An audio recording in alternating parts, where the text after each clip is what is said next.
আর যারা হয়তো এবার কৃতকার্য হতে পারেনি বা ফেল করেছেন তাদেরকে আমি বলবো যেখানে মন খারাপ করার কিছু নেই।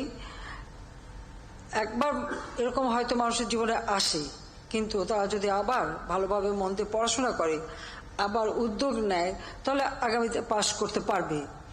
কাজে সেই আস্থাটা নিয়েই কিন্তু তাদেরকে চলতে হবে। সেই সাথে অভিভাবকদেরও বলবো যে ছেলে মেয়ে ফেল করেছে বলে তাদের জন্য গালমন্দ না করেন। তার কারণ হচ্ছে যে ফেল করছে তার নিজেই তো মনের কষ্ট, তো বাবা মা সেখানে আবার আরো কষ্ট কেন দেবে? বরং তাদেরকে সান্ত্বনা দিয়ে তারা যাতে আরো মনোযোগ দিয়ে পড়াশোনা করে সেই দিকেই তাদের দৃষ্টি দেওয়া উচিত, তাদের সহানুভূতি দেখানো উচিত। কারণ বাবা মা যদি এখানে রুষ্ট হয়, গালিমন্দ করে, তাহলে দেখা যায় অনেক সময় ছেলেমেয়েরা সেটা সহ্য করতে পারে না, কিছু ঘটনা ঘটিয়ে ফেলে।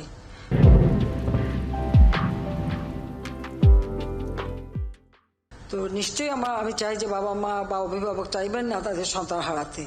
সেই জন্য তাদেরকে সহানুভূতির সাথে দেখে কেন সে পারলো না সেটা খুঁজে বের করে তার সেই সমস্যাটা দূর করে তাকে পড়াশোনার দিকে আরো মনোযোগী করে আবার যাতে সে পরীক্ষা দেয় সেদিকে দৃষ্টি দেওয়া। কারণ আমি অন্তত আমার নিজের অভিজ্ঞতা বলতে পারি যে ছেলে মেয়েদেরকে ওই পর পর পর পর বেশি বললে পরে তাদের ওই পড়ার আগ্রহটা হারিয়ে যায়।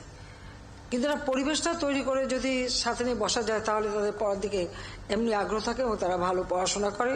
আর আজকালকার ছেলে মেয়ে, এটা তো ডিজিটাল যুগের ছেলে মেয়ে, এমনি তাদের মেধা অনেক বেশি, কাজে সেই মেধা বিকাশের সুযোগটা দিতে হবে।